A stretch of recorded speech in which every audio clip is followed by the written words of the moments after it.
what is the deal with Josh McDaniels? Why, I know you're not as high on him as I am, so why does nobody have any interest in this guy? Also, I do think it is interesting that the Eagles went with Sirianni instead of Eric Bieniemy, who was Sirianni. Siri, like your phone. This is why you should be hosting Sirianni. That I think it is funny that they went with him instead of Andy Reid's guy and Eric Bieniemy. They went with Frank Reich's guy instead. Continuing the long line of offensive-minded coaches in Philadelphia, they are never going to hire a defensive coach as long as Jeffrey Lurie is the owner of the Eagles. But why no McDaniels? Why would they? I guess would be my question. What has Josh McDaniels done in the last 2 years that you want to hire him? He put together one of the league's worst offenses, and on top of that, he still has the Colts issue hanging over him. I still think I said it that day. I was doing, one of these shows with Mike. I think it was actually Patriots Beat back when Mike Petraglia hosted it. And we recorded that night, the night that McDaniels kind of bailed on the Colts. And I remember saying, he's never going to get hired again. Forget head coach. No organization outside of the Patriots is ever going to hire him because he was building a staff. People moved. People quit their jobs. That's, in a sport where, every football coach, it's one of the biggest cliches, accountability is key, but it's true. And that's one of the least accountable things he's ever done. Now, why did he do it? Did he realize it was wrong for his family or something? Like, I don't know. Maybe he himself had a justified reason. This isn't to come down on McDaniels and call him a bad person, but it happened. It is what it is. And it's viewed around the league as, his agent dropped him after that. People forget that his agent dropped him, the highest paid assistant coach in football at the time. And the agent said, no, thank you. I mean, that was a toxic event. Yeah. The fact that he even gets interviews at this point kind of surprised me, right? He was supposedly close with the Panthers last year, but there was a report that they were essentially using him to kind of pressure Matt Rule into taking the job. I'm not surprised. I was surprised when they interviewed him. Between the way the Patriots offense looked last year and the Colts thing and the way things went in Denver, remember, what is the first thing he did in Denver? He drove their franchise quarterback out the door. And outside of a quick stint with Peyton Manning, which just kind of fell into their laps, really, since Jay Cutler left, I mean, Kyle Orton was fine. He was not a franchise quarterback. Tebow's Tebow. You're going to do your guy Drew Lock like that? I like Drew Lock. I do. And we'll see. Maybe Drew Lock is the answer. I was going to say that. But my point being, he had a pretty disastrous short-term outing with the Broncos. Some guys are meant to be coordinators. Right, exactly. I guess that's kind of what I'm saying. But yeah, I don't see him getting another job. I don't. I really don't. And I'm sure he's a nice guy. It's nothing against him personally. But when you look at everything that's happened with him, especially you take a guy who created a volatile situation in Denver. He created a volatile situation in the Colts without it ever being handled.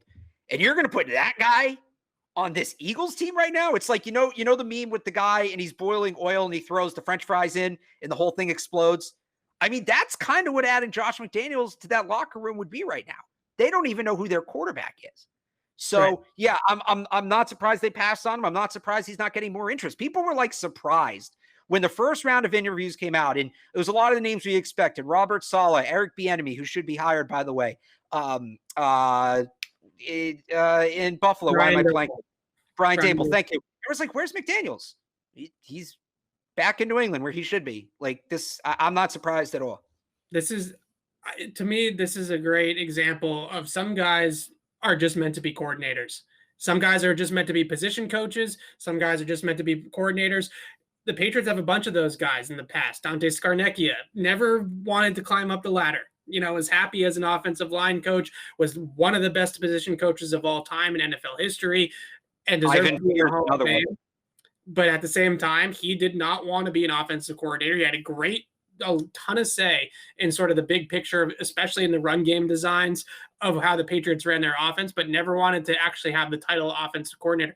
Josh McDaniels has bigger aspirations. He wants to be a head coach. He told us as much before at the end of the season. In his end of season press conference, he said, I still have aspirations to be a head coach. The problem that we're finding is that because of all the reasons that you mentioned with the Colts, with the Broncos, his leadership skills, his ability to be the CEO of the football team, he hasn't been able to sell anybody on that. Howie Roseman, the general manager of the Philadelphia Eagles, was ready to hire Josh McDaniels. He liked McDaniels. He enjoyed his time in the interview that they had with him that lasted all day last Sunday. McDaniels was there for 12, 13 hours or something like that with the Eagles brass. It was close. The person that pulled the rug underneath it and didn't like it was Jeffrey Lurie, the Eagles owner, because the Eagles owner kind of felt like, wait a second, it's a Belichick disciple. They haven't done very well. McDaniels has a lot of these issues as well of just kind of being a leader and being that CEO type of the organization.